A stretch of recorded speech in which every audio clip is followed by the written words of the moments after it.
கேள்வி பார்வையாளர் வணக்கம். இந்த நேர்காணலில் நாம் சந்திக்க இருக்கும் சிறப்பு விருந்தினர் அண்ணா திராவிட மக்கள் முன்னேற்ற கழக பொதுச் செயலாளர் வழக்கறிஞர் பசும்பொன் பாண்டியன் சார். வணக்கம். வணக்கம் சார். அந்த விஜய் ஜோசப் விஜய் அவர் வந்து முதலமைச்சர் ஆனதுக்கப்புறம் நெத்தியில ஒரு கருப்பு கலர்ல ஒரு பொட்டு வச்சிருக்காங்க. அந்த பொட்டுல வந்து பல்வேறு அதிசயங்கள் மர்மங்கள்லாம் இருக்கிறது. இந்த மாதிரி பல்வேறு கருத்து வைக்கிறாங்க. அதுல எது சூனிய வச்ச பொட்டா இல்ல இயல்பா கிடைக்கக்கூடிய பொட்டான்ற கேள்வி கூட எழத் தொடங்கி இருக்கிறது. தேர்தலுக்கு முன்பு வரை, வெற்றி பெறுவதற்கு முன்பு வரை அந்த மாதிரியான எந்த ஒரு பொட்டை வைக்காத விஜய் தற்போது வைக்கிறாரு, அதனுடைய ரகசியம் ஏதாவது இருக்கின்ற மாதிரி பல்வேறு கேள்வி எழுந்தது. நீங்க அந்த பொட்டை பத்தி தெரிஞ்சிருப்பீங்கன்னு நினைக்கிறீங்க. அந்த பொட்டோட பின்னணி ஏதாவது இருக்காங்க சார்? விஜய் என்கின்ற நபர் மர்ம நபர் தான். அந்த நபரே மர்ம நபர் தான். ஜோசப் விஜய் திடீரென்று பார்த்தா திருச்செந்தூர்ல காலையில் சட்டையை கழட்டி போட்டு முருகனை போய் தரிசிக்க போறாரு. வேளாங்கண்ணிக்கு வரேன்னு ஒரு ரூட்டை கொடுக்குறாரு. இந்த பக்கம் நாகூருக்கும் போகலேன்ற ஒரு ரூட்டை விடுறாரு. திடீர்னு பார்த்தா அமெரிக்க அதிபர் ட்ரம்ப் மாதிரி ஒரு கோட்டை போட்டு வந்து உட்கார்றாரு. இது தமிழ்நாடுப்பா. இந்த ஊர்ல தான் மகாத்மா காந்தி எங்க ஊர் மதுரைக்கு வந்துட்டு வாரட்லா படிச்சவர். மகாத்மா காந்தி தென்னாப்பிரிக்கால வழக்கறிஞரா இருந்தவர். கோட்டும் சூட்டோடு பிறக்கும் போது வாழ்ந்த மகாத்மா காந்தி லண்டன்ல வாழ்ந்தவர். அப்பேற்பட்ட மகாத்மா காந்தி சுதந்திர போராட்டத்தின் போது மதுரைக்கு வர்றாரு. அப்பெல்லாம் அவரு கோட்டும் சூட்டு தான் போட்டிருக்காரு. மதுரையில மக்களை பார்க்கிறாரு, மேல மாசியில் தான் பார்க்கிறாரு. பார்த்தா அரையாடோட தான் இருக்கு. அரையாடுன்னு என்ன, நம்ம விவசாயிகள் இன்னைக்கும் பாருங்க, நம்ம மதுரை மாவட்டத்தில் அப்படி இருப்போம். இந்த சாணிட்டிலாம் செக்கானூர்னி கருமாத்தூர் சுரமுட்டி போன விவசாயி அந்த ஒன்று வேட்டி மட்டும் கட்டியிருப்பான், இல்லை கோவணம் மட்டும் கட்டியிருப்பான், இல்லை துண்டை மட்டும் கட்டியிருப்பான். அன்னைக்கு மதுரை என்பது எப்பயுமே ஒரு கிராமம் தழுவிய நகரம் தான் மதுரை. அதை பார்த்துட்டு என்ன எப்படி இருக்காங்கன்னு, உழைக்கக்கூடிய மக்களுங்க, அவங்க அப்படிதாங்க உடை அணிய முடியும் அப்படின்னு சொன்ன உடனே இவ்வளவு மக்கள் வறுமையில் இருக்கிறாங்களா? ஏன் மக்கள் வந்து ஒரு முழு உடல் முழுவதும் மறைக்கக்கூடிய ஆடை போட முடியலையா? இந்த நாட்டில் நான் வாழ்ந்து கொண்டு கோட்டு சூட்டு எனக்கு தேவையான்னு சொல்லிதான் இந்த மேலவாசியெல்லாம் ஒரு தங்கு நட இன்னும் நினைவு நீங்க பார்த்துருக்கீங்களா? அங்கதான் அவர் தங்கும் போது அவரு இந்த கடைசியா கட்டியிருந்தார் பாத்தீங்களா, துண்டும் அந்த இது மட்டும் அணிவித்த இடம் மதுரை. ஆனா அந்த நாட்டுக்கு ஒரு முதலமைச்சர் எப்படி இருக்காருன்னு பார்த்தா அமெரிக்க அதிபர் ட்ரம்ப் மாதிரி இருக்காரு. என்ன என்ன புதுசா என்ன நேற்று வரைக்கும் இதை போட்டிருந்தா பரவாயில்ல. இது எல்லாம் ஜோசின்னு சொல்லி இந்த உடையணி உனக்கு வந்து கடக லக்கணம், கடக ராசி, நீ கருப்பு உடையணி அப்படின்னு சொல்லி வர்ற. இந்த நாடு விஞ்ஞானத்தை நோக்கி போயிட்டு இருக்கிறோம். விஞ்ஞானமும் அறிவியலும் சொல்லித்தர வேண்டிய நாட்டில் மூட நம்பிக்கைன்ற முடை நாட்டத்தை உருவாக்குறீங்க விஜய். நீங்க முதலமைச்சர் எல்லா பேரும் சொல்லாங்க, நான் என்னைய பொறுத்தவரை சொல்ல மாட்டேன். சில பேர் சொன்னாங்க பதவி பிரமாணம் எடுத்த உடனே பெரியார் தானே போனாரு, அது ஊரை ஏமாத்த. நான் ஏமாறுவேனா? நான் பெரியார் கண்ணாடி போட்டு பார்ப்பேன். ஊரை ஏமாத்துறீங்க. திருச்செந்தூருக்கு போற ஊரை ஏமாத்த எது உண்மை? திருச்செந்தூர் போறது உண்மையா? முருகனை வழிபடுறது உண்மையா? ஏசு புராணை வழிபடுறது உண்மையா? நபிகளாயத்தை வழிபடுறது உண்மையா? பெரியார் வேண்டும் பிள்ளையார் வேணுன்றார். பெரியார் வழிபடுறது உண்மையா? நான் பெரியாரை ஏற்றுக்கொள்வேன், அவர் மாநாட்டில் பேசுறாரு. ஆனால் நான் கடவுள் மறுப்பாளர் அல்ல, கடவுள் உண்டு என்று சொல்லி தானே எல்லா பேரும் சொல்லி ஏமாத்துறேன். பெரியாருடைய அடிப்படை கொள்கை என்ன? கடவுள் உண்டு. அவர்கிட்ட ஒரு தடவை கேட்டாங்க, ஐயா கடவுள் இல்லைன்றா, ஐயா வந்துட்டா என்ன செய்யணும்? வந்துட்டு ஆமாண்டு வாங்க உட்காருங்கன்னு கேட்போம். ஏன்டா எங்களுக்குள்ள வர்ணாசிரமத்தை படைச்ச? ஏன்டா எங்களுக்குள்ள ஏழை பணக்காரன் படைச்ச? கேள்வி வைப்போம் கடவுள்ன்றார் ஐயா. ஆனா கடவுள் பேரால் தான், அந்த கடவுள் உருவாக்கின மதத்தின் பேரால் தான், அந்த கடவுள் உருவாக்கின ஜாதியின் பேரால் தான் இங்கே புலவை வர்ணாசிரமத்தை உருவாக்குகிறார்கள். அப்படிப்பட்ட கடவுள் இல்லை என்று சொன்னார் பெரியார். நீ கடவுள் உண்டு என்று சொன்னாலே வர்ணாசிரமத்தை ஆதரிக்கிறது அர்த்தம் விஜய். இதான் என் கருத்து. அதனால இப்போ வந்து நீங்க பாத்தீங்களா, அவர் வந்து தினசரி வர்றாரு, கோட்டு போட்டிருக்காரு, வெளிநாடு மாதிரி ஃபாரின் மாதிரி தான் வர்றாரு. நம்ம நாட்டுடைய முதலமைச்சரை பார்த்தா ட்ரம்ப் தம்பி மாதிரி வர்றாரு. வரட்டும். ஆனா இங்க நெத்தியில வச்சிருக்காரு. என்ன வச்சிருக்காருன்னு பார்த்தா இன்னைக்கு தினமலர் எழுதியிருக்காங்க, கிளீனா எழுதியிருக்காங்க. என்ன அந்த பொட்டுக்கு பேரு அரகஜாத் திலகம். இந்த பொட்டுக்கு பேரு அரகஜாத் திலகம். இது வந்து புனுகு, ஜவ்வாது, பச்சை கற்பூரம், வெட்டிவேர் போன்ற வாசன திரவியங்களை கொண்டு தயாரிக்கப்படும் அரகஜாத் திலகம். கோவில்களில் அபிஷேக பொருளாக பயன்படுத்தப்படும் அரகஜாத் திலகத்தை நெற்றிலிட்டால் கண் திருஷ்டி, எதிர்மறை ஆற்றல் பாதிப்புகள் குறையும். வசீகரம். யாரை வசிக்க போறாரு தெரியல. ஏற்கனவே நிறைய பேரை வசீகரம் பண்ணி தான் இருக்காரு, திரிசா உட்பட. இன்னும் வசீகரம் பண்ணனா ஒரு எதுக்கக்கூடிய ஆற்றல் எல்லாம் கீழே அந்த பொட்டை நேருக்கு நேராக பார்த்து சில பேர் கருப்பு போட்டு வச்சிருப்பாங்க.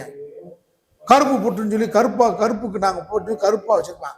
அவன் என்ன பண்ணா அவனை நேருக்கு நேரம் பார்க்க முடியாது. களவாணி பேரை பார்க்க முடியாங்க, முள்ளமாரி பேரை பார்க்க முடியாது, பகுத்தறிவாதி. நாங்கள் உதயநிதி நேற்று சனாதனத்தை கிழிச்சு கேப்பை நட்டு விட்டு வந்திருக்காரு.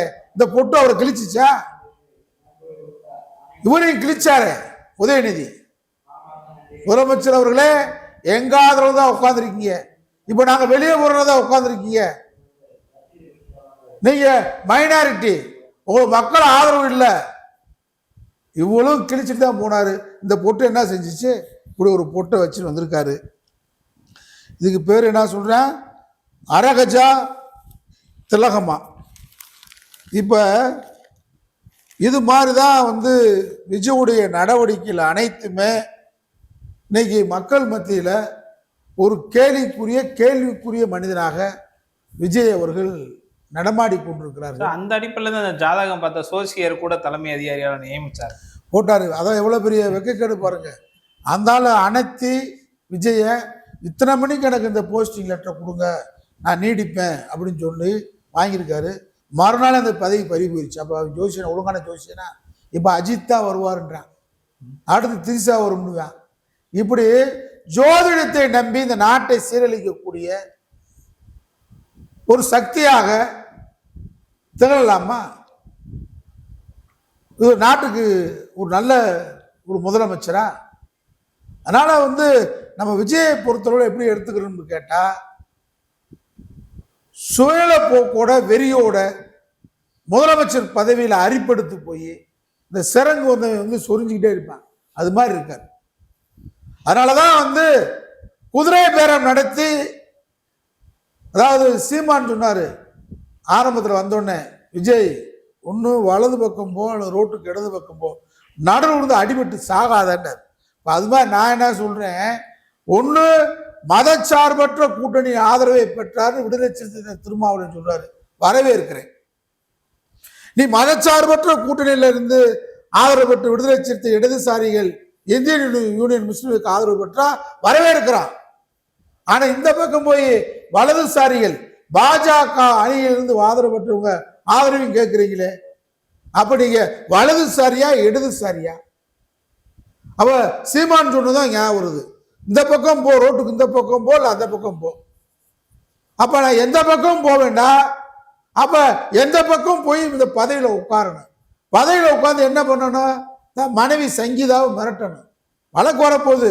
முதலமைச்சராக இருந்தாலும் நீதிமன்றத்துக்கு வந்து நெடிய படிக்கட்டில் ஏறி நீதிபதி முன்னாடி தலை குனிந்து நின்று பதில் சொல்லணும். நாட்டுக்கு பெரிய சாபக்கேடு. கட்டின மனைவி வழக்கு நிக்குது, தாலி கட்டிய மனைவி நீதி கேட்டு நீதிமன்றத்தில் நிற்கிறாங்க, மகன் நீதி கேட்டு நீதிமன்றத்தில் நிற்கிறாரு. அந்த ஜோசியர் சொல்றேன், இன்னும் 2 மாசத்துல மகனும் மகளும் விஜய் கூட சேர்ந்துருவாங்களாம், மனைவி மட்டும் சேர மாட்டாங்களாம். அதையும் சொல்லியிருக்கேன். கடக லக்கணம் கடகராசிக்கு பிரிந்த புதல்வர்கள் வந்து இணையலாம், ஆனால் தாலி கட்டின மனைவி வராது அப்படின்னு சொல்லியிருக்கேன். ஆனா ஒரு முதலமைச்சருக்கு கட்டின மனைவி ஜீவனாம்சம் கேட்டு இவர் சொல்றாரு, இங்க நான் 2500 ரூபா தரப்போறேன். மனைவி ஜீவனாம்சம் கேட்டு வளர்க்கறதுக்கு என்ன செய்ய போறீங்க? செங்கல்பட்டு நீதிமன்றத்துக்கு நீங்க வாய்தா வாங்க முடியாது. முதலமைச்சராக்கனால விதிவிலக்கு கேட்கலாம், ஆனா பதில் சொல்லணும், வரணும். அது மாதிரி இந்த ஊழல் அமைச்சர்கள் யாரு? சிவி சண்முகம், வேலுமணி, எல்லார் மேலேயும் வழக்கு இருக்கு. ஏற்கனவே திமுக அரசு போட்ட லஞ்ச ஒழிப்புத்துறை வழக்கு இருக்கு. இந்த வழக்கில் இவங்க இப்ப அமைச்சரா நீங்க ஆக்குனா இந்த வழக்கை நடத்த போறது உங்க அரசு தான். எப்படி வழக்கு நடக்கும்? நியாயமான ஒன்று நடக்குமா? லஞ்சத்தை ஒழிப்பு, ஊழலை ஒழிப்புன்றீங்களே, ஊழல் பொருளை கையில வச்சுக்கிட்டு இந்த ஊழல்வாதிகள் மேல எப்படி நாளைக்கு நீங்க கேஸ் வழக்கு நடத்துவீங்க? உங்க போலீஸ், உங்க நீதிபதிகள், உங்க அரசு வழக்கறிஞர்கள் தான் ஆஜராகணும். அவங்க மேல என்ன வழக்கு நீங்க நடத்த முடியும்? உங்க அரசு அவங்களுக்கு எதிராக எப்படி வழக்கு நடத்தும்? ஊழல் அமைச்சர்கள் தானே நீங்க வைக்க போறீங்க. இப்ப ஏற்கனவே ஊழல் பண்ண கையில தானே நீங்க சேர்க்க போறீங்க. அவங்க பேரே சொல்ல மாட்டேங்க, மற்றவர்கள். நீங்க அந்த மற்றவர்களை இணைத்து கொண்டு நீங்க ஊழல் அமைச்சர்கள், முன்னாள் ஊழல் அமைச்சர்கள் இணைச்சு கொண்டு அவங்களுக்கு இப்ப நீங்க உங்களுக்கு ஆதரவுனால அவங்களை அமைச்சராக்க போறீங்கன்னா நீங்க எப்படி தூய சக்தின்னு சொல்ல முடியும்? அம்பலப்பட்டு போனீங்க, உங்க குட்டு வெளிப்பட்டு விட்டது. முதலமைச்சர் பதவி, அந்த பதவிக்கு என்ன செய்ய முடியும் உங்களால? இந்த பக்கம் மதச்சார்பின்மையை காக்க போறேன்னு சொல்ற அணியோட சேர்றீங்க, இந்த பக்கம் இந்த நாடு ஒரே மொழி ஒரே மதம் சொல்லக்கூடிய பாரதிய ஜனதா கூட்டணியில் வெற்றி பெற்ற ஊழல் அமைச்சரோட கை கோர்க்கிறீங்க. நீங்க தூய சக்தியா? நாட்டு மக்கள் எண்ணி பார்க்க சார். அதுல முக்கியமா பார்த்தோம்னா ஜக்கி வாசுதேவ் அவர் விஜய் அவர்களுக்கு முதலமைச்சரா பதவியேற்றதுக்கு வாழ்த்துக்கள் தெரிவிச்சிருக்காரு. அதை விஜய் அவர்களுக்குள்ள ரீபோஸ்ட் போட்டிருக்காங்க. பல்வேறு அரசியல் கட்சிகள் வாழ்த்து தெரிவித்த போது அந்த போஸ்ட் கடை ரீபோஸ்ட் போடாத விஜய் அவர் இதை போட்டிருக்காரு. எப்படி பார்க்கலாம்? நன்றி தெரிவிச்சு போட்டதை. அவர் ஜக்கி வாசுதேவுடைய ஆசீர்வாதம் பெற்றவர் தான். இதெல்லாம் போன சிவராத்திரி அன்னைக்கே வேலுமணி, பிரேமலதா இவங்கெல்லாம் அங்கே ஆசீர்வாதம் பெற்று அவர் யாரை வெற்றி பெற வைத்தாரோ அவங்கெல்லாம் வெற்றி பெற்றிருக்காங்க. அவங்கெல்லாம் விஜய்க்கு ஆதரவு சக்தியில் தற்காலிகமாக விஜய் என்கின்ற மனிதர் இறக்கப்பட்டு கெஜ்ரிவால் மாதிரி பாஜக ஆட்சி டெல்லியில் இருந்த மாதிரி தமிழகத்தில் பாஜக ஆட்சி வருவதற்கு பிள்ளையார் சொல்லி போட்டிருக்கிறார் நம்முடைய விஜய். அதனால வாழ்த்து சொல்றார். அவர் மரபுக்கு அவர் வாழ்த்து சொல்றாரு. இவங்கெல்லாம் ஒரே கூட்டையில் உரிய மட்டைகள். ஓகே சார், நன்றி. நன்றி.